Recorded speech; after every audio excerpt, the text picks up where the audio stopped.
भाई एक तो जिंदगी में अपसेट हो तो भी अच्छा नहीं लगता, एक क्रिकेट में अपसेट हो तो भी कोई खास एंटरटेन नहीं होते हम लोग। क्या हुआ भाई? अपसेट हुआ है, आपको पता है नबीबिया वाला अपसेट हुआ था, कल भी एक अपसेट हुआ है, लेकिन मैं तो अपने मैच से भी अपसेट हो गया हूँ। Warm up match England Pakistan जीत रहा है और उसमें पाकिस्तान हार गया। Not that it matters to anybody because it was a warm up match, पर ये भी कोई वार्म अप हुआ जिसमें हम इतने ठंडे ठंडे खेल के चले गए।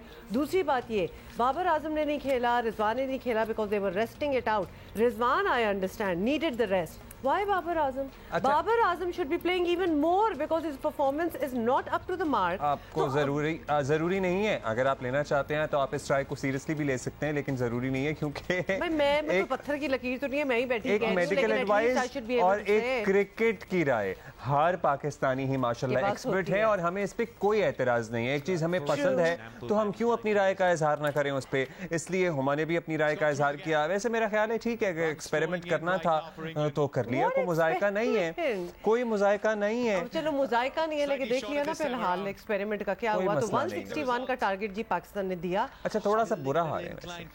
Thank you. मतलब मैं अगर किसी और तरीके से कह रही थी और आप नहीं मान रहे थे, तो प्रॉपर लॉस हुआ है भाई। 161 का हदफ हमने दिया और उन्होंने किसने 15th ओवर में ऐसे करके मारा। 161 19 ओवर में कोई कम हदफ मुझे तो ठीक ही लग रहा था, मतलब उन्होंने 1500 ओवर में ही कर लिया यार। This tells you the preparedness of the rest of the team. ये वार्म अप था ना, इसमें पता चल गया ना कि कितना मतलब। लेकिन हमारे नंबर 1 और नंबर 2 तो बैटर्स दुनिया के खेल नहीं रहे थे, और हम ये भी कहते हैं कि शाहीन आफरीदी कल हमें बॉलिंग करते हुए नजर आए।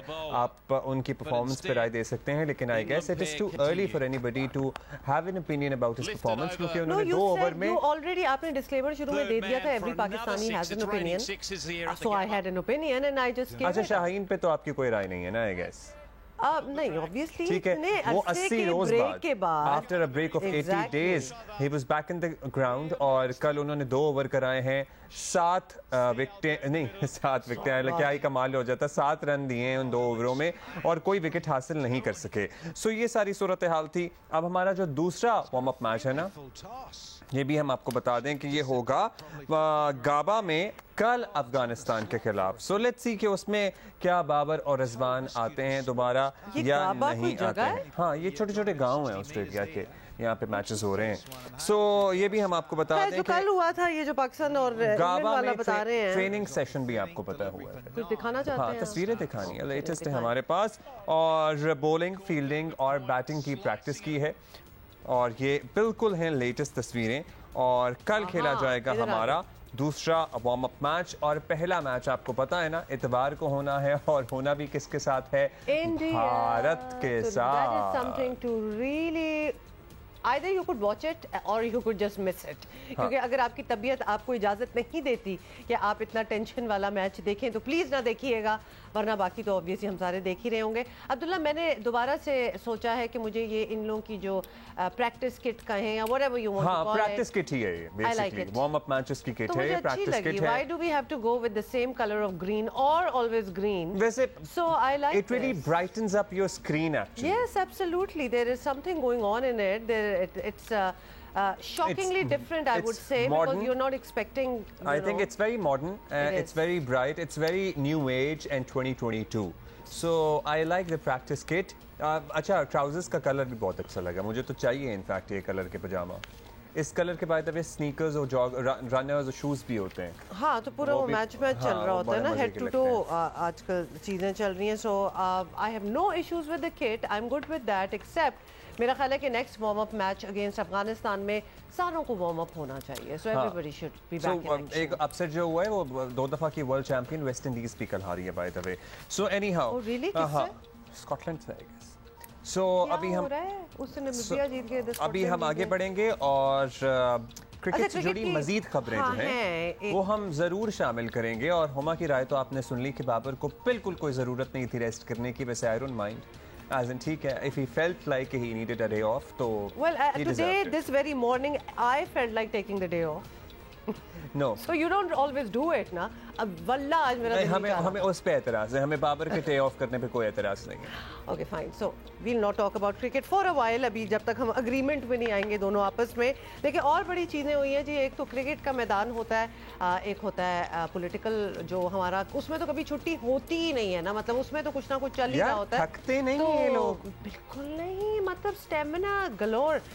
तो उसमें खान साहब आपको पता है कि अभी बाई इलेक्शंस जीते हैं और बड़े अच्छे मार्जिन से जीते, इन द सेंस कि out of 8 national assembly seats he one 6, जिसमें वो खुद ही कंटेस्ट कर रहे थे। तो उसके बाद ज़रा ज़्यादा एम्बोल्डन हो गए और स्टांस भी उनका जो है वो ज़्यादा जारहाना नज़र आ रहा है। ज़िमनी इलेक्शन में कामयाबी ने इमरान खान के एतमाद में कई गुना इजाफा कर दिया है और कहा जा रहा था कि अब वो हुकूमत पर मज़ीद दबाव बढ़ाने के लिए लॉन्ग मार्च का ऐलान कर देंगे। इमरान खान ने कल बहुत सारी बातें की, by the way I am sure Twitter पे तो आप लोगों ने देख ही लिया वो होगा। एक शख्स, लेकिन अभी नहीं ना, वेट करो, अभी सुना देते हैं। लेकिन लॉन्ग मार्च की तारीख देने से गुरेज किया उन्होंने, तो लिहाजा जिसका इंतज़ार था कि अब शायद बोल देंगे, उन्होंने कुछ कहा नहीं। पहले भी वो हुकूमत को अल्टीमेटम जो है वो देते रहते हैं और कल फिर उन्होंने दिया। अच्छा यू नो व्हाट, शायद पता नहीं मैंने आपसे जिक्र किया है कि नहीं किया, आई मेट इमरान खान साहब ओवर द वीकेंड, और कराची जब आए हुए थे, कराची जब आए हुए थे तो उन्होंने कुछ जर्नलिस्ट को बुलाया था और उसमें मेरा भी इत्तेफाक हुआ उनसे मुलाकात करने का, और उनसे कैटेगोरिकली पूछा गया कि आप कब लॉन्ग मार्च करेंगे। तो उन्होंने ये बात एटलीस्ट उस वक्त तक, लाइक जुमे तक, उन्होंने हमें ये क्लियर किया था कि लॉन्ग मार्च अक्टूबर के महीने में ही होगा, नवंबर की पहली तारीख भी नहीं चढ़ेगी। मतलब अगर 23 है अगला वीकेंड, क्योंकि मेरा ख्याल है कि वीकेंड पे ही होगा, सो 23 के बाद फिर 27-28 वाला वीकेंड आएगा, 2 वीकेंड्स रहेंगे। तो आई गेस अब ये 2 वीकेंड हैं, इनमें से किसी 23 को तो शायद मुश्किल है, क्योंकि एक तो इंडिया पाकिस्तान मैच है, दूसरा बल्दियाती इंतखाबात हैं कराची में, सो वो भी एक इम्पोर्टेंट बात है, और पीटीआई उसमें भरपूर हिस्सा भी ले रही है। ये जरा मद्देनजर रखनी होंगी। खैर नहीं, लेकिन कल एक जो बात उन्होंने की ना, वो उन्होंने बात की बैक चैनल टॉक, राबतों की, तो ये राबतों की अगर चलें for the right sense of the word, ये उन्होंने ज़रूर कहा। और एग्जैक्टली क्या कहा मेरा ख्याल है उन्हीं की ज़बानी सुन रहे हैं। इस वक्त मैं इनको आज फिर वक्त दे रहा हूँ, ये मेरी मार्च अक्टूबर से आगे नहीं जाने लगी, ये अब से लेके अक्टूबर में किसी टाइम अनाउंस करूंगा। अभी भी कहता हूं कि ये है टाइम आपके लिए इलेक्शन अनाउंस करने का।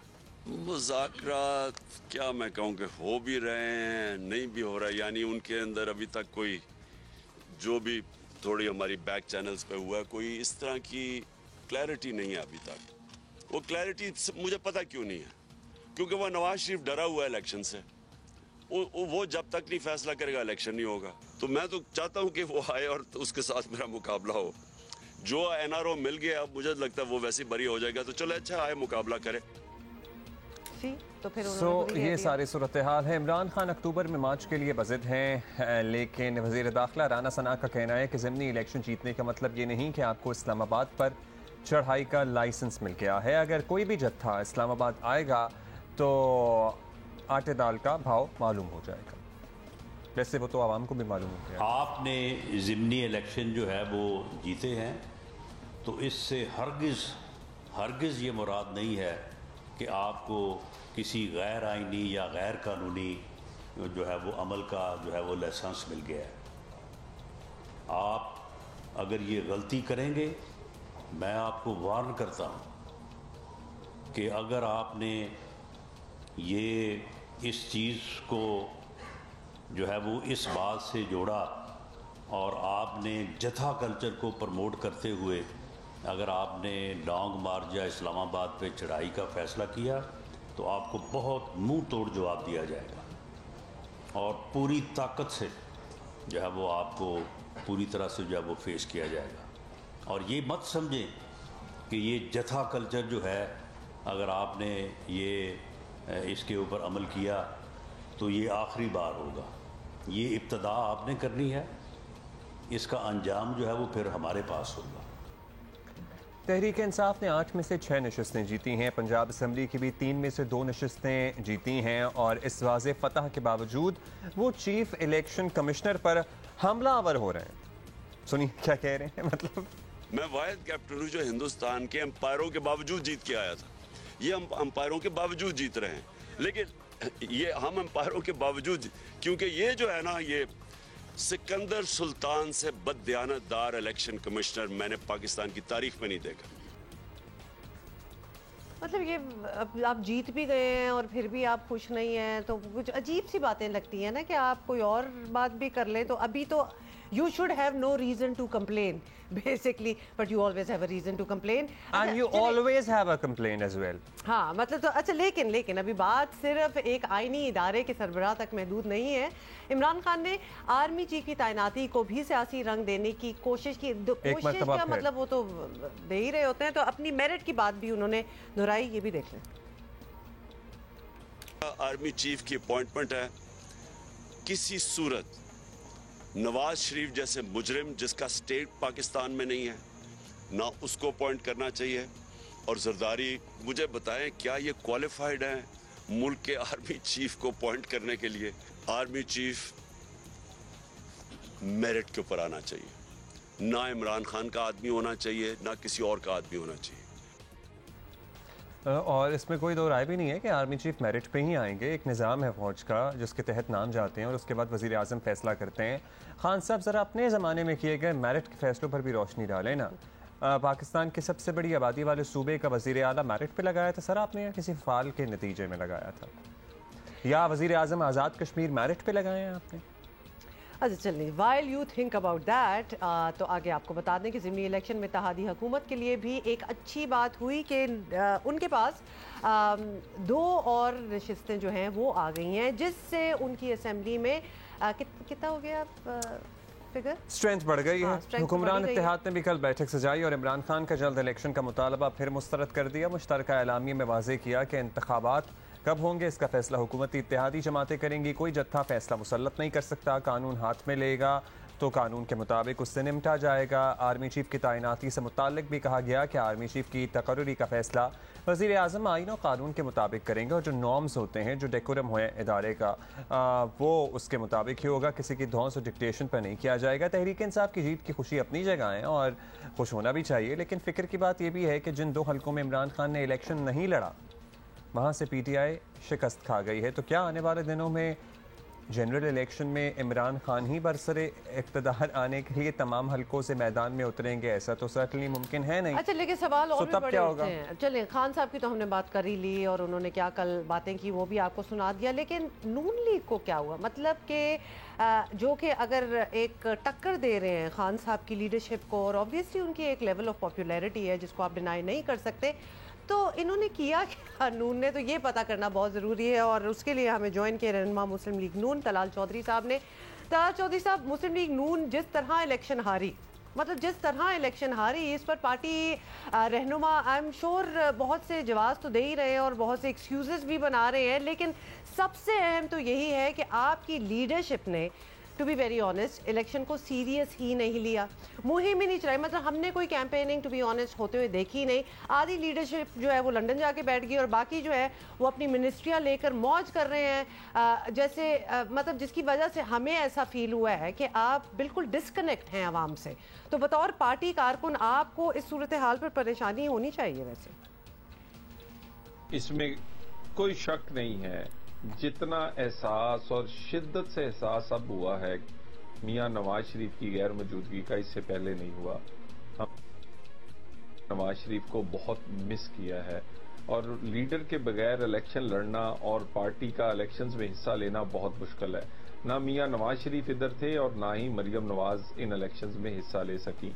और इसके अलावा शहबाज शरीफ साहब जो हैं वो वजीर आजम हैं, उन्होंने कानून की पासदारी करते हुए उन्होंने इस इलेक्शन में किसी किस्म की भी इंटरफेरेंस या इसमें हिस्सा नहीं लिया। और इसके अलावा एक और अहम बात है, हमने अपनी सियासत नहीं बचाई, हमने पाकिस्तान को बचाते हुए कुछ मुश्किल फैसले किए और वो मुश्किल फैसले दिल पर पत्थर रख के किए। इस पाकिस्तान को श्रीलंका बनने से बचाने के लिए किए, इस पाकिस्तान को डिफॉल्ट होने से बचाने के लिए किए। उन फैसलों का हमें सियासी तौर पे नुकसान जरूर हुआ है, लेकिन ये वक्ती है और उसी वजह से कई जगह पर हमारा वोटर नाराज हुआ है, क्योंकि हमारी मियां नवाज शरीफ की तो मिरास ही लोगों को रिलीफ देना रही है, लोगों को सहूलत देना रही है। सो लोग कई जगह इस बात से हमसे नाराज हुए हैं। लेकिन इंशाल्लाह ताला जनरल इलेक्शन से पहले मियां नवाज शरीफ भी इधर होंगे और ज्यादा से ज्यादा आम आदमी को रिलीफ भी फराहम किया जाएगा। अच्छा तलाल साहब, आपने कहा मियां साहब की तो आपको याद आई है, लेकिन मरियम नवाज भी बाय द वे 2 हफ्ते डिले नहीं कर पाई अपना जाना, वो भी एन इंतखाबी मुहिम के दौरान चली गई। साबिक वज़ीर आला हमजा शहबाज भी नहीं है और बाकी तो सर्टनली हुकूमत में, तो वो कैंपेन कैसे करेंगे? अब इलेक्शन आप लोग जीत नहीं पाए हैं। इमरान खान साहब की मकबूलियत भी आपको पता है, हर आने वाला इलेक्शन साबित कर देता है। उन्होंने अल्टीमेटम भी जारी कर दिया है, अमन व अमान की सूरत हाल भी ख़राब होने का खतरा है, वो मामलात भी ज़ेर गौर हैं, गौर तलब हैं इनफैक्ट। तो क्या इलेक्शन का ऐलान कर देना ही मुल्क को आगे ले जाने का वाहिद रास्ता नहीं है, ताकि ये जो अनसर्टनिटी है ये तो कुछ खत्म हो? इमरान खान इस बात को तस्लीम कर ले, इलेक्शंस का ऐलान वही 26 किलोमीटर की हुकूमत करेगी जिसको वो कहते हैं वो सिर्फ 26 किलोमीटर की हुकूमत है। वही पाकिस्तान की हकीकत है, वही पाकिस्तान में अहम अपॉइंटमेंट्स करेगी, वही इलेक्शन का फैसला करेगी, वही असल हुकूमत है।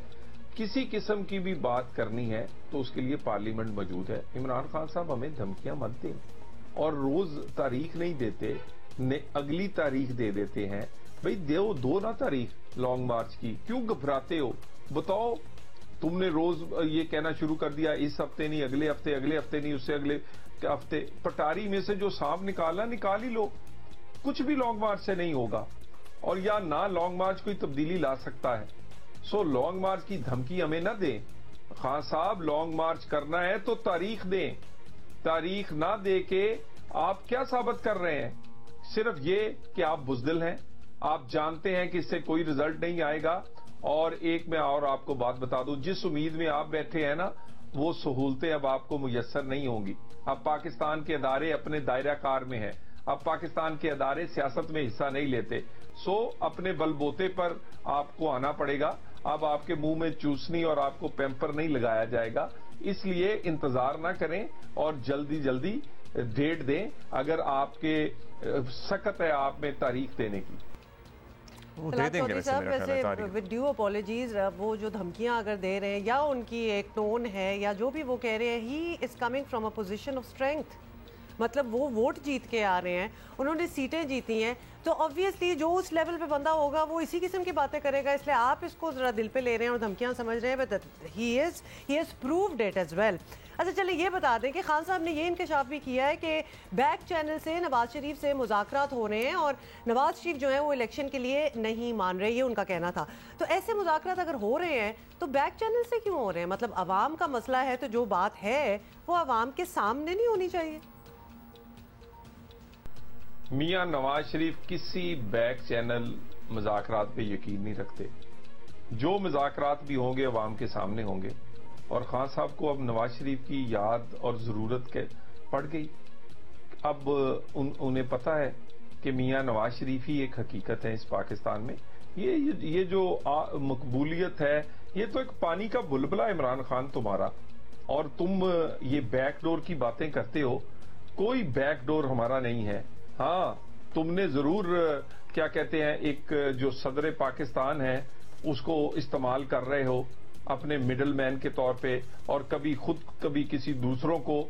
तो ये हम बैकडोर्स पे कोई मुज़ाकरात नहीं करते। और रात के पहर हमारे पिछले दरवाजों पर आके मिन्नतें ना किया करो। दिन में बड़के मारते हो, रात में मिन्नतें करते हो, ना करो। नवाज शरीफ यकीन करता है मुज़ाकरात पे जो दिन की रोशनी में हो, जो अवाम के सामने हो, और किसी किस्म के भी मुज़ाकरात जो हैं वो पार्लियामेंट के अंदर होंगे। जो पार्लियामेंट में होगा मुज़ाकरात उसी से होंगे। ठीक है जी, बहुत शुक्रिया आपका तलाल चौधरी साहब। लेकिन आपने बड़ी बात की है कि रात की तारीखी में इमरान खान साहब को आपने कहा है कि वो आप लोगों की मिन्नतें करते हैं एज इन मियां नवाज शरीफ की। आई वंडर वैसे इसके कोई सबूत भी हो जाते या कोई अकाउंट होता तो बेहतर होता, अदरवाइज तो ये सिर्फ एक्यूजेशन ही है सो फार। बाय द वे मुज़ाकरात की मुझे लग रहा है इमरान खान साहब जो बात कर रहे थे वो नवाज शरीफ से नहीं, शायद एस्टैब्लिशमेंट से बात कर रहे थे। और उन्होंने फिर ये कहा था कि नवाज शरीफ चूंकि नहीं मान रहे, इलेक्शन के लिए तैयार नहीं है, इसलिए डिले आ रहा है। लेट्स सी क्या होता है। अच्छा जी, तज्ज़ियाकार अतर काज़मी हमारे साथ हैं और उनसे भी उनकी राय भी जानते हैं, उनका ओपिनियन भी लेंगे। अतर काज़मी साहब, इमरान खान ने ज़िमनी इंतखाबात में बड़ी कामयाबी हासिल की और उस पर इतना एतमाद बढ़ गया कि अल्टीमेटम जारी कर दिया कि इलेक्शन का ऐलान करो वरना आ रहा हूँ जी लॉन्ग मार्च लेके मैं। तो हुकूमत को डेट दे देनी चाहिए और या फिर देखना चाहिए कि लॉन्ग मार्च में क्या होता है। बिल्कुल, क्या उनका होना चाहिए प्लान ऑफ एक्शन? देखें, जहां तक अल्टीमेटम का ताल्लुक है ना, ये अल्टीमेटम अवाम ने दिया है। देखें, खान साहब जिन हलकों के ऊपर उन्होंने इलेक्शन लड़ा और जहां जहां से वो इलेक्शन जीते, वहां पे सबको पता था कि खान साहब ने इलेक्शन जीत के भी पार्लियामान में नहीं जाना। अब वहां पे जो मुकामी सतह के मसाइल है वो कभी भी हल नहीं होंगे, लेकिन उसके बावजूद उनको वोट पड़ा, लाखों लोगों ने उनको वोट दिया। किस वजह से दिया? क्या पैगाम वो देना चाहते हैं? वो पैगाम यही दे रहे हैं कि जनाब हमें इंतखाबात चाहिए, हमें आम इंतखाबात चाहिए ताकि हम अपनी अगली हुकूमत को इलेक्ट कर सकें। और ये जो पैगाम है ये 4 सदा से लेके कराची तक मुख्तलिफ जगहों से दिया गया। तो मेरे ख्याल में उस वजह से खान साहब का जो बयानिया है फौरी इंतखाबात का मुतालबा, उसको तकवीत मिली। अब हुकूमत क्या करती है? देखें, हुकूमत अब ये कर सकती है कि खान साहब से किसी किस्म के मुज़ाकरात करे, दूसरी तरफ खान साहब मुज़ाकरात के लिए भी तैयार नहीं है। तो मुझे लगता है यही है कि हुकूमत के ऊपर प्रेशर पड़ेगा, लेकिन हुकूमत इंतखाबात की डेट देगी नहीं। क्यों नहीं देगी? इसलिए कि ये जो ज़िमनी इंतखाबात के नतीजे आए, इसके बाद तो हुकूमत को पता चल गया कि अगर हम इंतखाबात में जल्दी जाएंगे तो हमारे लिए सियासी नुकसान होगा। तो मुझे नजर नहीं आता कि हुकूमत कोई डेट देगी। अच्छा, अब आप कह रहे हैं कि अवाम ने एतमाद का इजहार किया और अवाम को पता था कि उन्होंने असेंबली में तो जाना नहीं है, तो फिर अवाम का एतमाद खान साहब पे जो है, खान साहब को उस एतमाद पे एतमाद क्यों नहीं है? ये सवाल मुझे आता है जहन में। आपको पता ही है 4 साल पहले जो इंतखाबात हुए थे वो खासे मुतनाज़ थे और जिस तरह से इमरान खान साहब इक़्तिदार में आते हैं, लेकिन अब भी ऐसा लगता है उनकी बातों से कि वो उसी रास्ते से दोबारा बरसर इक़्तिदार आना चाहते हैं। लेकिन फिर वो ये कहते भी हैं कि एम्पायर की मर्जी के बगैर भी इक़्तिदार में आ सकते हैं। आपको क्या लगता है ऐसा मुमकिन भी है? वो तो उनकी हर बात में ऐसा मुमकिन भी है, और उन्हें क्यों नहीं है अवाम के ऊपर एतमाद? देखिए, ये तो बयानिया था ना पीडीएम का। पीडीएम का क्या बयानिया था कि ये जो हलके हैं जिस पे खान साहब ने दोबारा इनको शिकस्त दी है, ये हलके और दीगर सीटें खान साहब को किसी और ने दी थी। उनका 3 साल मसलसल यही बयानिया रहा कि जनाब ये तो खान इसको किसी और ने जितवाया था। अब जब वो अपनी नशिस्तें जीतते हैं तो ये कहते हैं जनाब नहीं, ये देखें ये तो अपनी सीटें वापस जीत रहे हैं। और फिर 2018 के इंतखाबात में इन हलकों ने, हर जमात ने अलग-अलग इलेक्शन लड़ा था। इस दफा इन सारी जमातों ने इकट्ठा बैठ के एक एक वोट गिन के फैसला किया कि ये 11 हलके हैं पूरे मुल्क के अंदर जहां पे हम इमरान खान को शिकस्त दे सकते हैं, और उसके बावजूद वो वहां पे हार गए। तो मैसेज तो बिल्कुल क्लियर है, खान साहब को किसी सपोर्ट की जरूरत नहीं है। अवामी सपोर्ट इस वक्त उनको हासिल है। क्या ये सपोर्ट 6 महीने बाद भी कायम रहेगी, वो एक अलग बहस है। लेकिन इस वक्त खान साहब इस पोजीशन में है कि वो विदाउट किसी सपोर्ट के आके इक़्तिदार संभाल सकते हैं, इलेक्शन जीत सकते हैं। तो ये मुझे तो लगता है कि अगर इलेक्शन होंगे तो खान साहब को कोई प्रॉब्लम नहीं होनी चाहिए। बहुत शुक्रिया आपका अतर काज़मी साहब। वैसे मुझे अभी भी ये लगता है कि आवाम को जितना एतमाद है खान साहब पर, आवाम के एतमाद पे खान साहब को उतना एतमाद नहीं है। हो गई है कोई शायरी हो जाए। वैसे ये बन गया है ना मामला। कुछ मैं क्या आपको एक ब्रेक लूं और आपको टाइम दूं कि आप इस पे कोई 2-4 अगले मिसरे कहें। हमारा वैसे आपको ये नहीं पता कि ब्रिस्बेन का जो ग्राउंड है उसे गाबा कहते हैं? मैंने आपसे पूछा था, मुझे वाकई नहीं पता था, और आपने कहा कि वो गाँव है। You didn't say कि वो ग्राउंड है, you said गाँव। मैं चेक कर रहा था कि आपको पता है कि नहीं पता। He didn't know, he's just covering it up. Anyway, since we are talking about cricket, तो आपको पता है कि T20 वर्ल्ड कप का आगाज जो है वो सनसनीखेज मैचेस और अपसेट्स के साथ हुआ है। और पहले नामीबिया ने श्रीलंका को शिकस्त दे दी। पहले तो इस पे गौर कीजिए, नामीबिया ने श्रीलंका को अभी एशियन चैंपियन बने, सोचे जरा। और उसके बाद स्कॉटलैंड ने 2 बार की T20 world champion West Indies को हरा दिया। मतलब कि आप अंदाजा करें कि यहाँ हो कह रहा है। और दूसरी तरफ पाकिस्तान का तो हाल आपको पता है कि पाकिस्तान इंग्लैंड के खिलाफ अपना पहला वार्म अप मैच भी माशाल्लाह हार गए, और इंग्लैंड ने 161 का छोड़ दी किसने क्या किया। लेकिन एक बात तो तय है कि वार्म अप मैच में हमें पाकिस्तान की कोई खास हिकमत अमली नजर नहीं आई। उन्होंने मतलब क्या सोच के, क्या स्ट्रेटेजी थी, nothing, you didn't really see that. May be उन्होंने भी इसको इसी तरह लिया कि वार्म अप है भाई क्या पता यही स्ट्रेटेजी हो, मां यही स्ट्रेटेजी हो। अब्दुल्ला, ये वही वाली बात है ना कि गाबा एक पिंड है। बिल्कुल मुझे लग रहा है कि आप वही वाली बात कर रहे हैं। कोई स्ट्रेटेजी नहीं थी। ओके, क्या पता यही स्ट्रेटेजी हो और गाबा भी होता होगा किसी जमाने में पिंड। ओह गॉड, अच्छा आगे चलते हैं। साबिक टेस्ट क्रिकेटर आकिब जावेद हमारे साथ मौजूद हैं। आकिब भाई थैंक यू। आकिब भाई, Huma is clearly very upset, लेकिन पहले अब वार्म अप मैच की चूंकि बात कर लें तो एक तो फ़खर ज़मान को टेस्ट नहीं किया गया, दूसरा शाहीन से सिर्फ 2 ओवर्स कराए गए, तो क्या इंजरी का रिस्क नहीं लेना चाहिए था या फिर ये दोनों अभी मैच रेडी नहीं है? आपको कल की परफॉर्मेंस देख के क्या लगा शाहीन की पर्टिकुलरली? देखिए, जहाँ तक फ़खर की बात है तो वो अभी रीहैब में है और मेरा ख्याल है कि वो मैच से पहले शायद फिट हो जाएं। अभी उनकी थोड़ी सी निगल्स चल रही हैं, प्रॉब्लम्स हैं उनकी। और जहाँ सबसे खुशी की बात यह है कि शहनशाह अफरीदी का वापस आना और मैच खेलना, और 2 ओवर इसलिए किए कि पहला उनको एक एक फील दी गई है कि आप फील करो कि you are back in the ground and you bowling. तो बड़ा अच्छा है कि 2 ओवर करा के ज़्यादा स्ट्रेस नहीं डाला क्योंकि प्रैक्टिस मैच है। तो इसलिए आई थिंक गुड टू सी शहनशाह Afridi back on the ground. अच्छा चलें, अब talking about the match itself, इस मैच में आजमाइशी तौर पर किया गया कि शान मसूद से ओपन जो है वो करवाया गया, जो किसी हद तक टू अ लिमिटेड एक्सटेंट कामयाब भी रहा, और ये उनकी by the way natural position भी है। तो क्या मिडिल ऑर्डर मसाइल का ये हल हो सकता है कि शान को ऊपर रखा जाए और बाबर या इवन रिजवान जो है वो थोड़ा नीचे आकर अपनी जिम्मेदारी जो है वो संभालें? ये आपको सेटअप कैसा लग रहा है? देखिए, मैं इससे पहले जब इंग्लैंड की सीरीज़ हो रही थी तब भी ये बात कर रहा था, फिर न्यूजीलैंड में भी। आप ट्राई करके देखो, क्योंकि देखिए ये जो अभी तक मैचेस हुए हमने देखे हैं, जैसे बड़ी टीमें श्रीलंका और इवन वेस्ट इंडीज़ का एसोसिएट से हारना, ये इंडिकेट करता है कि early on the season in Australia, जहाँ पिचेस जो है वो अभी हार्ड नहीं हुई, बॉल रुक के भी आ रहा है और थोड़ा मूवमेंट भी उसमें हो रही है, तो ये बहुत ज़्यादा बड़े रन्स शुरू के मैचेस में नहीं बनेंगे। तो इसलिए आप आपको सिर्फ डिपेंड नहीं कर सकते कि आप सिर्फ आपके ओपनर्स के ऊपर डिपेंड करें, क्योंकि जैसे बॉल मूव हो रहा है, थोड़ा सा रुक के भी आ रहा है, तो आउट हो सकते हो ओपनर्स। तो इसलिए बाबर अगर चौथे नंबर पे आता है, और आइडियली जब आप शान 3 आए और फ़खर और रिजवान ओपन करें, क्योंकि फ़खर जब ओपन पे आता है, अगर फिट होकर टीम में आते हैं, तो वो जो 6 ओवर्स का जो सही फ़ायदा है वो उठा सकते हैं।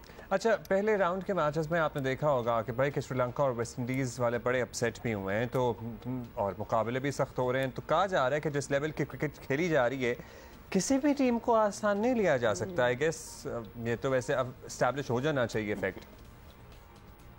देखिए, जैसे ये वेस्ट इंडीज़ का हारना और श्रीलंका का हारना पहले राउंड में, ये इंडिकेट करता है कि पिचेस जो हैं वो मुश्किल है, क्योंकि जब जितना छोटा मैच होगा, अगर T20 मैचेस हैं तो उसमें अगर 2-3 विकेटें किसी भी टीम की गिर जाती हैं तो फिर उनको संभलने का टाइम नहीं है। इट्स नॉट वन डे और टेस्ट मैचेस। तो इसलिए जितनी भी पिचेस ट्रिकी होंगी, उसमें जो वीक टीम है उसका भी टीम को, किसी स्ट्रॉन्ग टीम को हरा देना कोई बड़ी बात नहीं है। तो इसलिए ये इंडिकेशन ये है कि आपकी बैटिंग को टेक्निकल क्रिकेट खेलनी पड़ेगी। यहाँ पे वो क्रॉस द लाइन और इस तरह से खेलना जो है वो मुश्किल होगा। बहुत शुक्रिया आपका आकिब भाई।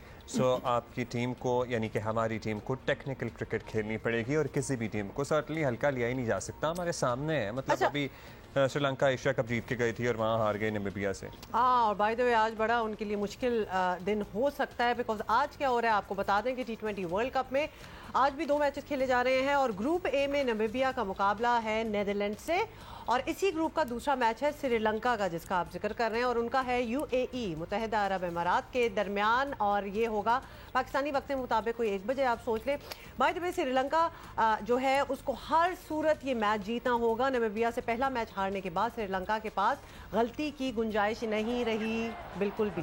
हाँ जी, और जीलोंग में इस वक्त नामीबिया और नीदरलैंड में मुकाबला जारी है। बाय द वे ये ना पूछना कि जीलोंग क्या है, ये तो कोई गांव, ये तो कोई गांव होगा ही मेरा ख्याल है। ये भी कोई ग्राउंड होगा and you are saying. Google करें जीलोंग। नामीबिया ने टॉस जीत कर पहले बैटिंग का फैसला किया है, और इस वक्त भाई स्कोर है हमारे पास ताज़ा तरीन है 10 ओवर्स में 56 रन बनाए हैं और 3 खिलाड़ी आउट हो चुके हैं। और जो टीम ये Geelong is a city. Yeah, but not a pin. It must be a small city. No, why are you saying it is? In fact, it is the second largest Victorian city behind Melbourne. भाई आपने सुना था Geelong कभी second ला? हमने तो Australia में Brisbane और Melbourne हम ये अगले एक महीने में ना ऑस्ट्रेलिया के बारे में सब कुछ जानने वाले हैं, हमें सब पता चल जाएगा। तो yes. So by the way, ये मैच जो टीम जीतेगी वो सुपर 12 मरहले में पहुंच जाएगी।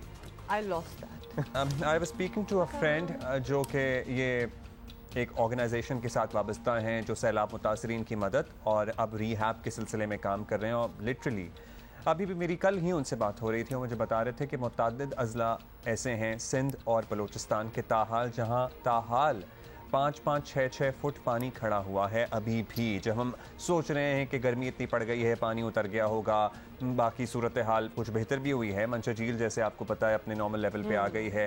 वो जो हाईवे पे शगाफ डाला गया था उसको भी पुर किया जा रहा है, कागजी रास्ता बनाया गया है। जगह हैं अब इनकी वजह से और ज़्यादा प्रॉब्लम्स जो हैं वो भी बढ़ती चली जा रही हैं। और आपको पता है सैलाब को आए गए भी 3 महीने हो गए हैं, लेकिन मुतासरीन की मुश्किलात बढ़ती जा रही हैं। मुतासरा इलाकों में पानी अभी तक खड़ा है, कुछ जगहों का आपने मेंशन किया, बट ज़्यादातर पानी अभी भी है, जिसकी वजह से बीमारियों ने उन इलाकों में अपने पंजे जो हैं, जिसको कहना चाहिए ना, वो गाड़ियाँ वो जाने का नाम ही नहीं ले रही। बीमारियाँ बढ़ती चली जा रही हैं और लोगों को क्या है जी, बेसरो सामान सैलाब ज़दगान पर एक और मुश्किल आन खड़ी हुई है और वो है सर्दी की आमद, जिसके बारे में हम काफ़ी देर से वॉर्न भी कर रहे हैं कि पता भी नहीं चलेगा इस तरह हफ्ते गुजरेंगे और सर्दियां और बहुत शदीद सर्दियां जो हैं वो आ जाएंगी। मुतासरीन की तकलीफ़ें कई गुना बढ़ जाएंगी। परेशान कुन बात यह है कि मुल्क में पहले ही गुर्बत बहुत थी, दूसरा सैलाब के बायस मज़ीद हज़ारों लोग जो हैं गुर्बत की लकीर से नीचे चले गए हैं।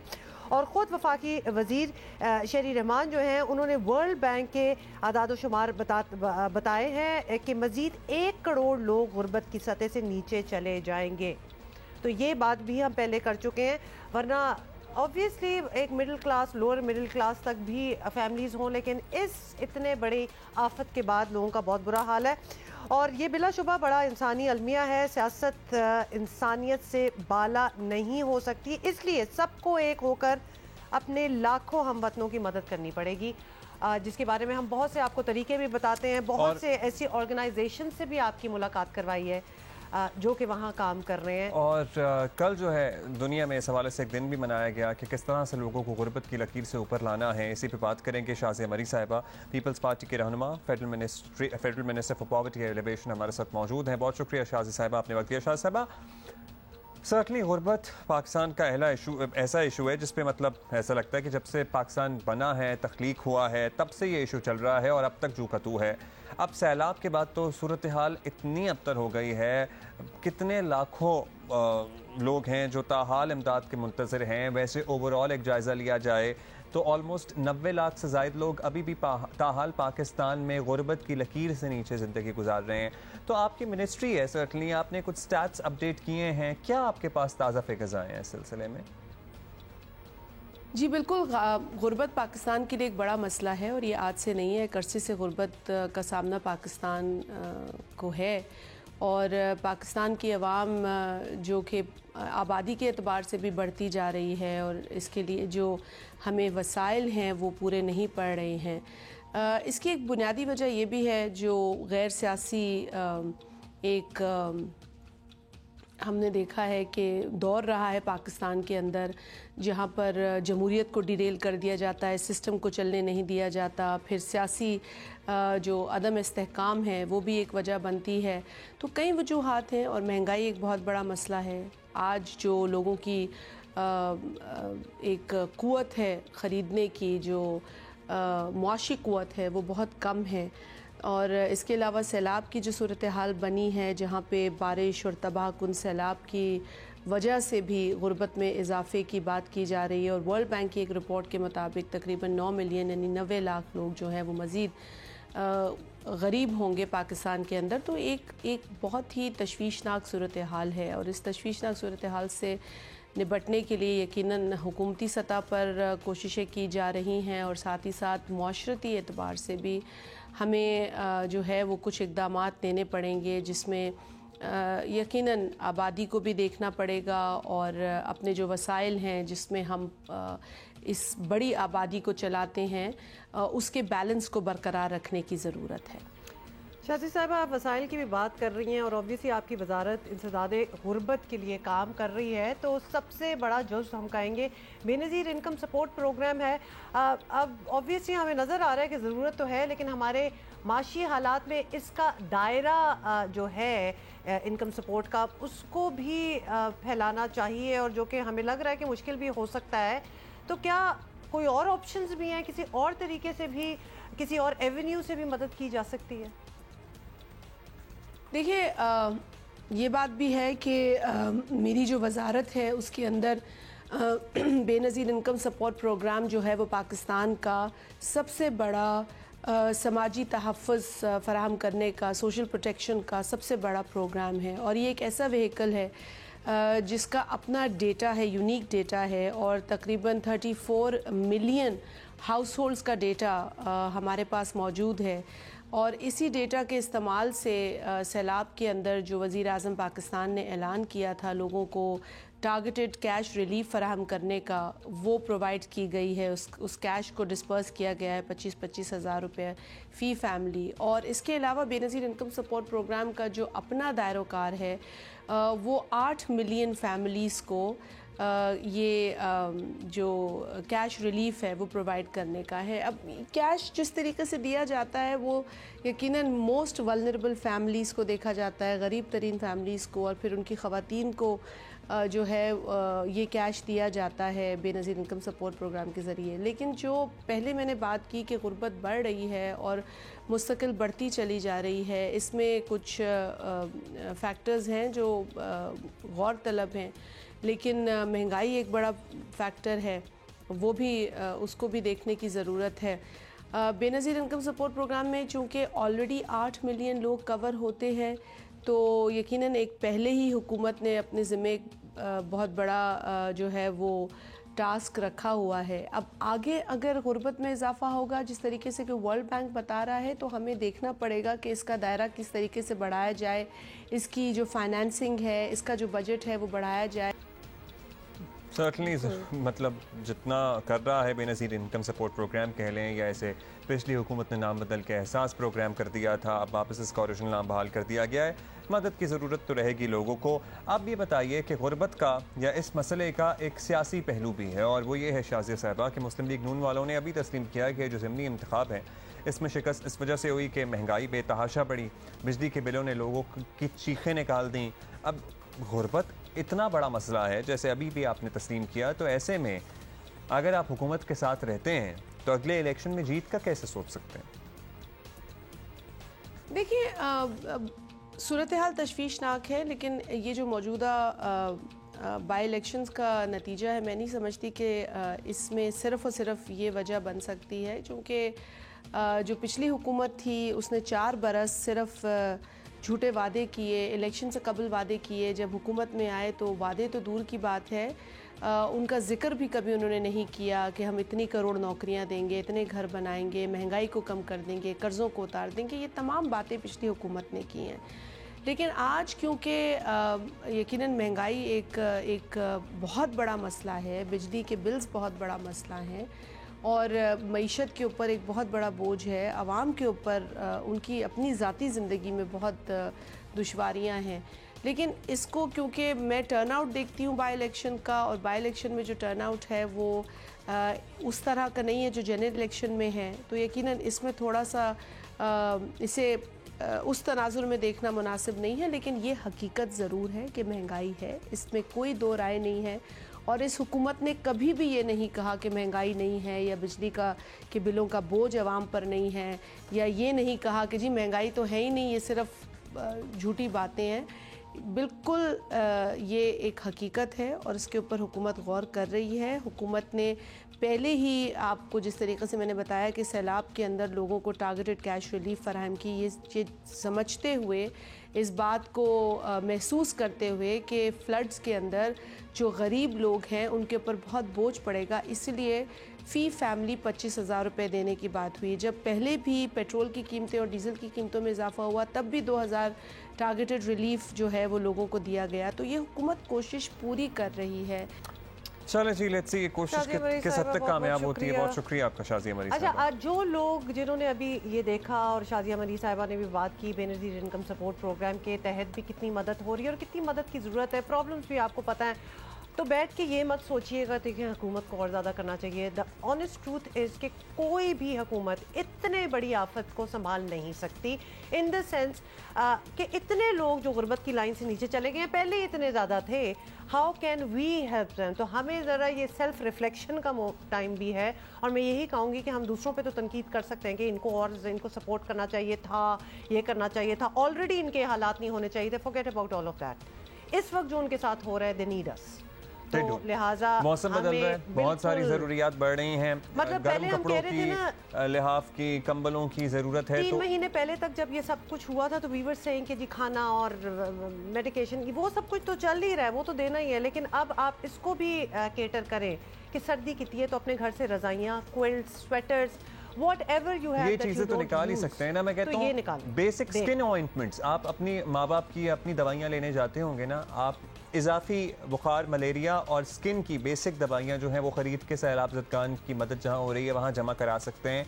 यकीन मानिए कि वो कहीं ना कहीं लग जाएंगी, किसी न किसी के काम आएंगी, क्योंकि अभी भी ताहाल मलेरिया और जल्द की बीमारियों ने तबाही मचाई हुई है इन इलाकों में। हम अभी गुर्बत की बात कर रहे थे, गुर्बत की बात मतलब रोना कहाँ कहाँ रोएं। एक बिजली के बिलों ने जान हमारी निकाल दी है, फिर सब्ज़ी की कीमतें आप देखें, फलों की कीमतें देखें, अब ताज़ा जो हमला किया है या बम जो गिरा है, एक बेसिक नीड, बच्चे हों ना हों आपके घर में, दूध तो आपने इस्तेमाल करना ही है, दही बनाने के लिए भी, कंज्यूम करने के लिए भी।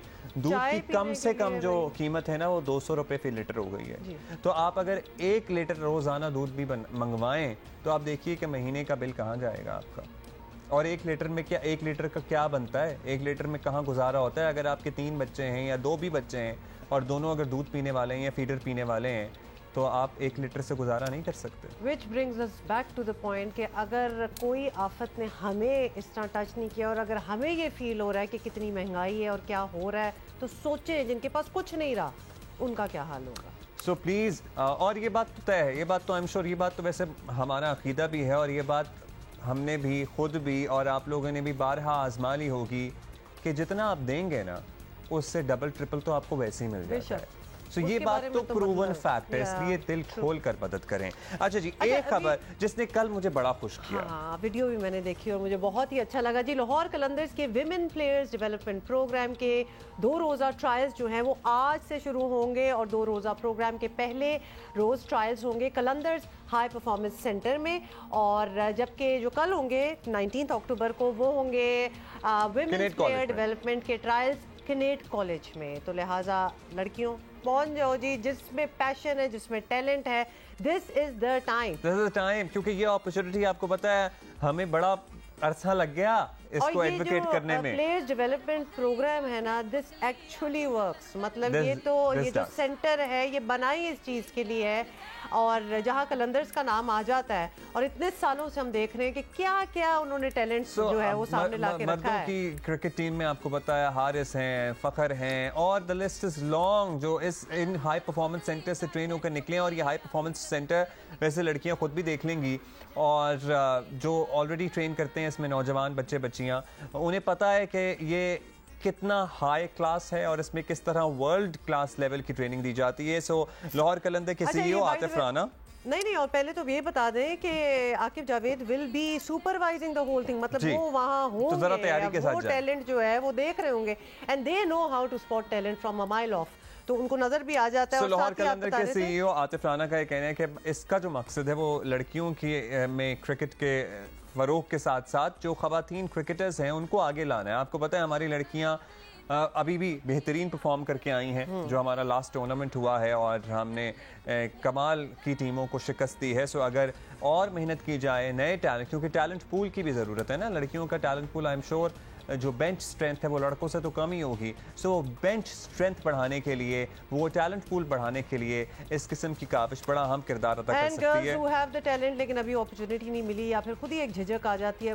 छोड़ दो सब कुछ। अच्छा जी, 22 लड़कियों को जिनको सिलेक्ट किया जाएगा उन्हें 1 साल की स्कॉलरशिप मिलेगी।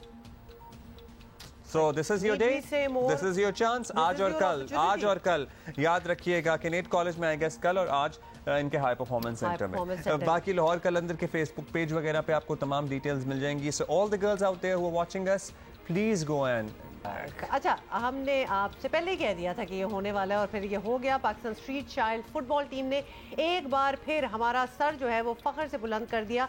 और ये जब अपनी चैंपियनशिप के लिए जा रहे थे ना कतर, उससे पहले हमारी बात हुई थी और हमने तभी आपको बता दिया था they are going to do wonderful and they did. Indeed हमारे नौजवान स्ट्रीट चिल्ड्रन वर्ल्ड कप में ना सिर्फ फाइनल तक पहुंचे हैं बल्कि मिस्र तक को टक्कर का मुकाबला दिया है। हमारे यहाँ जहाँ सहूलियात की कमी है, फैसिलिटीज़ नहीं है, वहाँ कतर और ब्राज़ील जैसी टीमों जिनका हमारी सहूलियात से कोई मुकाबला नहीं है, पर्टिकुलरली कतर टाइप इजिप्ट को ये जब मैच हुआ है तो पेनल्टी किक्स तक बात पहुंच चुकी थी, ऐसा कोई कांटेदार और फिर मुकाबला था। मतलब बैड लक हमारी यही हुई कि पेनल्टी किक्स पर मैच मिस्र के हक में चला गया। लेकिन लड़कों ने जिस तरह पूरी चैंपियनशिप में अपनी जान मारी और खुसूसन फाइनल की परफॉर्मेंस हो, सेमीफाइनल की परफॉर्मेंस हो, जितनी तारीफ की जाए कम है। और इसी सिलसिले में हमने अपने सुपरस्टार्स को, मुस्तकबिल के सुपरस्टार्स तो हैं ही, हम तो इन्हें आज का सुपरस्टार भी मानते हैं। हमारे कैप्टन मोहम्मद जुनैद, हमारी चिल्ड्रन स्ट्रीट फुटबॉल टीम के कैप्टन और गोलकीपर मोहम्मद अब्दुल्ला हमारे साथ मौजूद हैं। ज़बरदस्त लड़कों, मतलब छा गए हो। तो हम कप्तान साहब से सबसे पहले बात कर लेते हैं। जुनैद, पहले भी आप आए थे जब आपका मुकाबला शुरू होने वाला था और हमें तभी नजर आ गया था कि आप और आपके जो दोस्त हैं आपके साथ ही कुछ करेंगे। तो ओवरऑल ये टूर्नामेंट, ये तजर्बा कैसा रहा, बताइए ज़रा। बिस्मिल्लाहिर्रहमानिर्रहीम। ये हमारा पहला टूर्नामेंट था, बहुत ही अच्छा रहा माशाल्लाह। हमने बड़े अच्छे मैचेस के लिए ब्राज़ील के साथ बड़ा अच्छा मुकाबला रहा, अच्छा तजर्बा था। हमारा जो कोच ने हमें तो सिखाया था वही हमने वहाँ पे परफॉर्म किया, बहुत ही अच्छा वो रहा हमारा फर्स्ट टाइम एक्सपीरियंस था माशाल्लाह। हमारे प्लेयर्स ने बड़ा अच्छा परफॉर्म किया और ब्राज़ील के साथ जो मुकाबला था वो बड़ा टफ था और एक तंजानिया के साथ बड़ा मज़ा आया वहाँ पर। तो टफ में भी मज़ा आया? मतलब टफ हो तो मजा आता है ना, मतलब कोई चैलेंज तो होना चाहिए। तो क्या अब्दुल्ला आपके लिए भी मज़ा आता है वैसे? बिल्कुल, ये हम बात बड़ी अच्छी तरह समझते हैं क्योंकि मुकाबले हमारे भी इधर काफ़ी होते रहते हैं। लेकिन अब्दुल्ला आप बताएं, गोलकीपर का तो काम ही बड़ा मुश्किल है, बाकियों को भी आप देख रहे होंगे जो जीती है टीम और बाकी हर कोई जीतने के लिए आया था। कोई दोस्तियाँ, कुछ सीखा, एक्सपीरियंस ओवरऑल बताएं। बिस्मिल्लाहिर्रहमानिर्रहीम, अस्सलाम वालेकुम जी। हमारा जो तंजानिया के साथ था वो मैच बहुत टफ था और हमारे लड़के बहुत अच्छे खेले हैं उसमें। फिर वो हमने 2-1 से जीता है। तो फिर हम ब्राज़ील के साथ खेल रहे हैं सेमीफाइनल, तो वो हमारा मैच भी अच्छा हुआ और वो बराबर है और पेनल्टी किक्स पे हमने वो जीता है। उसमें मैंने 2 पेनल्टी सेव की है आखिरी। तो फिर फाइनल में हम मिस्र से हार गए हैं। वो तो बैड लक हो गई, लेकिन कोई बात नहीं, ओवरऑल तजर्बा तो अच्छा रहा ना। इतनी टीमें, मतलब तंजानिया, ब्राजील, ईरान, कितना आप लोग मेंशन कर रहे हैं, उसमें भी आप लोग ही फाइनल तक पहुंचे और वो भी पेनल्टी पे आके बाद, जो कि literally it's matter of chance, फिर वो किस्मत की बात हो जाती है। लेकिन ये बताएं जुनैद कि क्या ये मौका मिला कि बाकी टीमों से मुलाकात करें, वहाँ के यंगस्टर से भी कुछ बातचीत हो, कुछ दोस्तियाँ डेवलप हो, कोई जहन खुले, दिमाग खुले, कोई ऐसी अपॉर्चुनिटीज भी थी फुटबॉल के साथ साथ? जी बहुत कुछ मिला हमारे यहाँ। वहाँ पर हमें बहुत सारी टीमें, 28 टीमें थे, उनके साथ हम सारा दिन उन्हीं के साथ रहते थे। बहुत कुछ सीखने को मिला है वहाँ पे। बहुत सेशन हुए, एजुकेशन के बारे में सेशन हुए, बहुत मतलब सब कुछ वहाँ पर जो हमारा था ना, तजर्बा बड़ा अच्छा था। और टीमों के साथ हमारा बड़ा अच्छा सलूक था और एक दूसरे के साथ मिलजुल कर रहे थे हम सब, बड़ा मजा आया। जी जी, तालीम के बारे में भी बात हुई, करियर के बारे में भी बात हुई। अब्दुल्ला, ये भी तो आपने देखा होगा कि माशाल्लाह आप जैसी टीम, हम अब मतलब पाकिस्तान से टीम गई और फाइनल तक पहुंच गई और हमारे यहाँ की सहूलियात का कंपैरिजन नहीं है बाकी मुल्कों की सहूलियात से। तो आपने बाकी मुल्कों के लड़कों से जब बात की तो उनसे क्या जाना, उनके यहाँ इस लेवल के फुटबॉल को कितना सीरियसली लिया जाता है या उनको क्या ट्रेनिंग मिलती है जो आप चाहते हैं कि आप लोगों को भी मिले? जी क्योंकि उनके फुटबॉल को सपोर्ट किया जाता है, हमारा फुटबॉल इतना सपोर्ट नहीं किया जाता है, तो इसलिए हमें हमारी हुकूमत को चाहिए कि हमें सपोर्ट करे ताकि हमारा ऊपर जो फुटबॉल है वो भी ऊपर जा सके। जो दूसरी टीमें हैं, दूसरे मुल्कों में फुटबॉल को बहुत ज़्यादा तरजीह दी जाती है, तो हमें तरजीह नहीं दी जाती। तो तंजानिया और मिस्र जैसी टीमों जब आपको परफॉर्म करते हुए देख रही थी तो वो हैरान नहीं थी कि भाई आप लोग तो बगैर किसी सहूलत के, बगैर किसी सपोर्ट के फाइनल तक पहुंच रहे हो? ये किसी को इदराक था इस बात का वहाँ पे? जी ये हमारी 1 साल की मेहनत थी। हमारी टीम ने बहुत ट्रेनिंग की। हमारे कोच रशीद साहब ने माशाल्लाह हमें इतना ट्रेन किया था कि हमें इतना मुश्किल नहीं था कि हम उनको मतलब कि हम उनसे हार जाएं। यही था कि हम इंशाल्लाह जीतेंगे। हमारा एक ही मकसद था कि हम जो है फाइनल तक जाएंगे। फाइनल में जो भी हो वो अल्लाह पाक। सो कोच रशीद साहब भी मुबारकबाद के मुस्तहिक हैं। बिल्कुल कोच को भी, बाकी टीम प्लेयर्स को भी, सारों को मुबारकबाद। जुनेद, आगे क्या है, मतलब अब नेक्स्ट क्या मार्का है और किधर जाने के इरादे हैं? बस अभी फुटबॉल ही खेलेंगे और तो एजुकेशन भी इंशाल्लाह जारी रखेंगे। अभी तक हम मुस्लिम हैंड के साथ ही रहेंगे इंशाल्लाह। मुस्लिम हैंड के साथ जब हम रहेंगे बड़ी अच्छी अच्छी अपॉर्चुनिटी आगे मिलेंगी और टूर भी होंगे और मुल्कों में भी जाएंगे इंशाल्लाह इंटरनेशनल लेवल पर, और एजुकेशन को जारी रखेंगे इंशाल्लाह। ये बहुत अच्छी बात जबरदस्त। अब्दुल्ला, ये पहली दफ़ा था कि आप किसी पाकिस्तान से बाहर गए हो?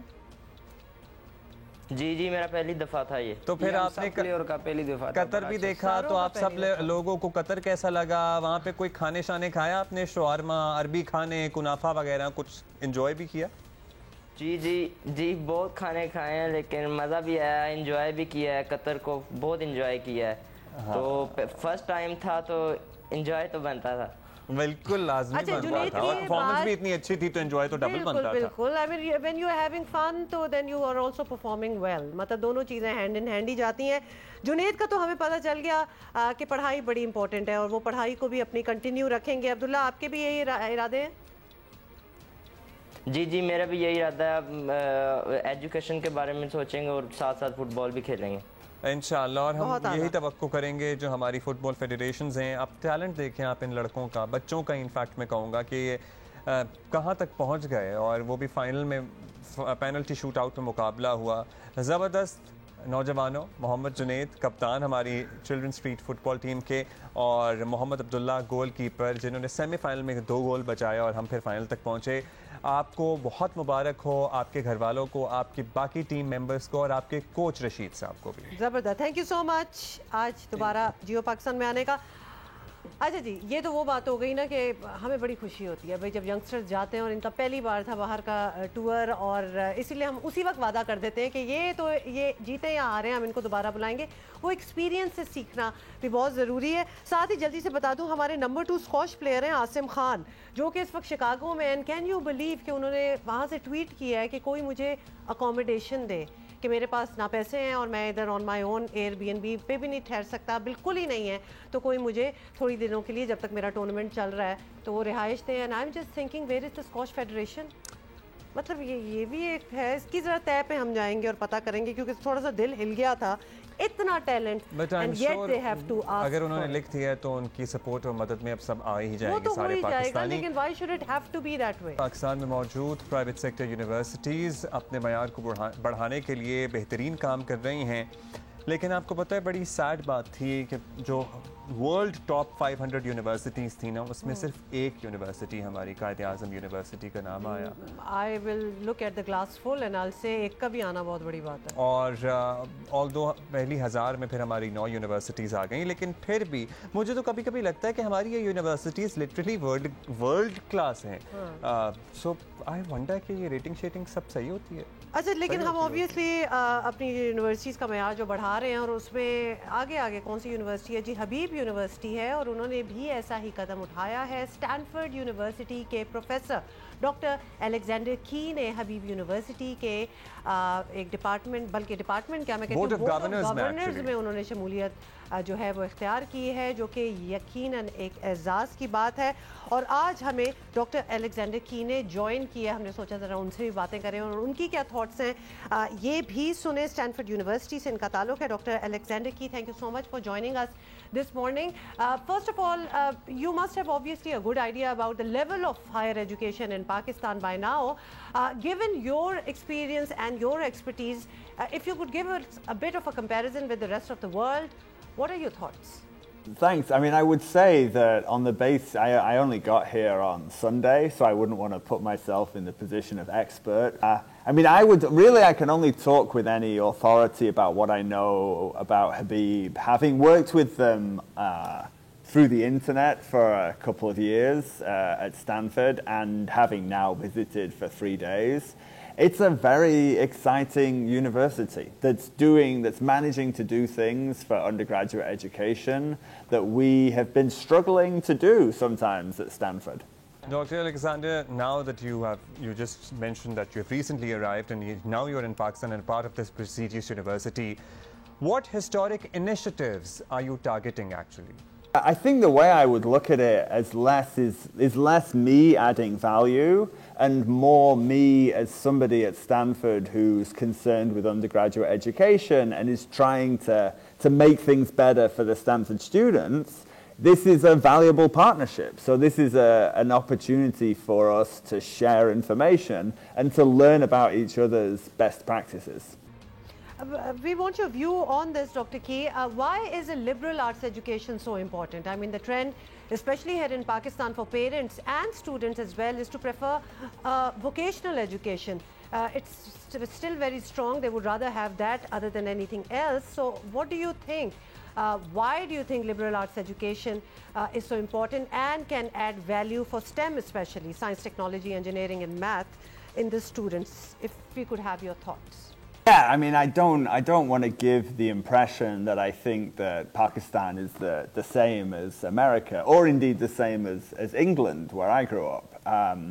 The world is a different and complicated place. I think, however, that I would say from the many conversations that I've had with Habib students over the last few days, and they had exactly the same concerns about specifically the question of career and making choices in undergrad that I'm very familiar with students in California.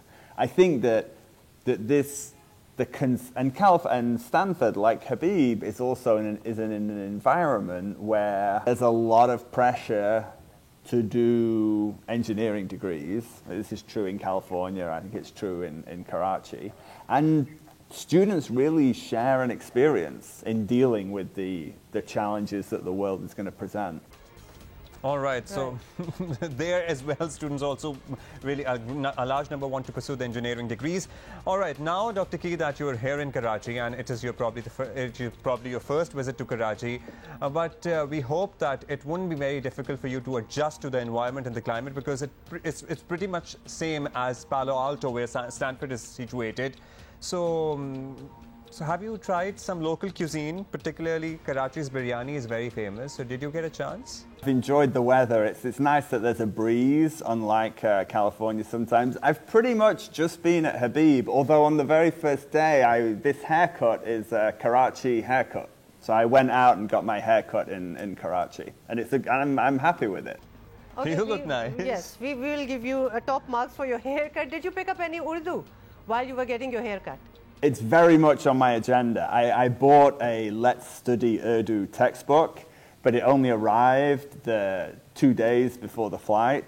So, yeah, it's there. I'm going to do it. When I come back to Habib in 3 years' time, hopefully I'll have a few sentences. Good luck with that too. Good luck with that. And next time you're in town, we'll definitely check out your Urdu as well. Thank you so much, Dr. Alexander. Thank you, Dr. Alexander, for being with us. Urdu का हम खास तौर पे इनको इसलिए कह रहे थे क्योंकि इनका बड़ा ही काफ़ी ज़बानों पे अबूर है. मतलब ये अरबी बड़ी फ्लुएंट बोलते हैं. तो मेरा ख्याल है बहुत मुश्किल नहीं होगा. फिर बहुत मुश्किल नहीं होगा क्योंकि वो ऑब्वियसली टेक्स्ट तो सिमिलर ही है, तो लिहाजा ये बहुत सारे अल्फाज भी वहाँ से बोरो किए गए हैं, तो फिर सीख जाएंगे जल्दी. हाँ. अच्छा जी, अमरीकी सदर जो बाइडन ने, आपको पता है, एक बयान दिया था जो पाकिस्तान को बड़ा गिरा गुजरा, और इस पर शदीद रद्द अमल भी दिया पाकिस्तान ने, जिसका जवाब बनता था. पाकिस्तान के एटमी प्रोग्राम से मुताल्लिक बिल्कुल बेसरोपा बयान था, जिस पाकिस्तान ने जो रिएक्शन दिया उसका ऐसा लग रहा है कि अमेरिका को इदराक हो रहा है. अमरीकी सफीर डोनाल्ड ब्लूम को दफ्तर खारजा तलब करके एहतजाजी मरासला भी थमाया गया. तमाम तर सफारती सतह पर अमरीकी सदर की मजम्मत की गई, उनके बयान की मजम्मत की गई, और आखिरकार अमरीकी वजारत खारजा को अपने सदर के गैर जिम्मेदाराना बयान की वजाहत करना पड़ी है, जो पाकिस्तान की एक बड़ी सिफारती कामयाबी समझी जा रही है. सदर जो बाइडन के पाकिस्तान के जौहरी हथियारों से मुताल्लिक बयान पर तर्जुमान अमरीकी वजारत खारजा ने कहा कि पाकिस्तान अपने एटमी हथियारों की हिफाजत कर सकता है। अमेरिका को एतमाद है कि पाकिस्तान के पास पूरी सलाहियत है कि वो अपने एटमी असासों को महफूज रख सके। तर्जुमान अमरीकी वजारत खारजा ने कहा कि अमरीका हमेशा एक महफूज और खुशहाल पाकिस्तान को अपने मफादात के लिए अहम समझता है। The U.S. has always viewed a secure and prosperous Pakistan as critical to U.S. interests, and more broadly, the U.S. Values our long-standing cooperation with Pakistan. We enjoy a strong partnership. As you know, the foreign minister was in town and had a bilateral meeting with the secretary not too long ago. This is a relationship we view as important, and it's something that we're going to continue to remain deeply engaged on. चलिए, ये तो आपने सुन लिया। और यही नहीं बल्कि अमरीकी महकमा खारजा के काउंसलर डेरेक शोले की पाकिस्तानी सफ़ीर मसूद खान से मुलाकात हुई। अमरीकी महकमा खारजा के बयान में भी कहा गया कि पाक अमरीका ताल्लुकात मज़ीद बेहतर बनाने के लिए मुख्तलिफ शोबों में ताउन बढ़ाया जा सकता है। वैसे आपको बताएं कि तहरीक इंसाफ इस मामले पर भी सियासत जो है ना वो करने से बाज नहीं आई। और फवाद चौधरी ने क्या कहा, ये सुने। जो बाइडन ने बात की है उसका मुंह तोड़ जवाब अगर आपने देना है, अगर आप पाकिस्तान के एटमी असासों की हिफाजत करना चाहते हैं, अगर आप एक खुद मुख्तार पाकिस्तान चाहते हैं, आप आज़ाद पाकिस्तान चाहते हैं, तो आज इमरान खान को बल्ले के ऊपर मोहर लगाकर कामयाब करें और ये कामयाबी पाकिस्तान की कामयाबी होगी।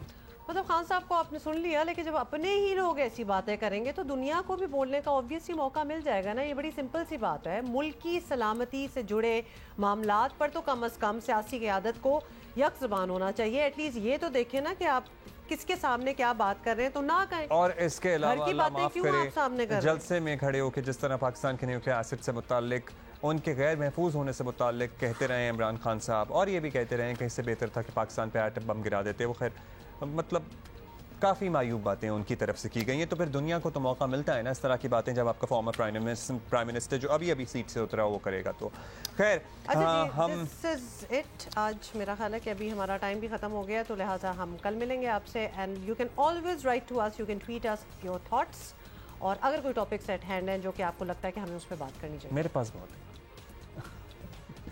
See you tomorrow.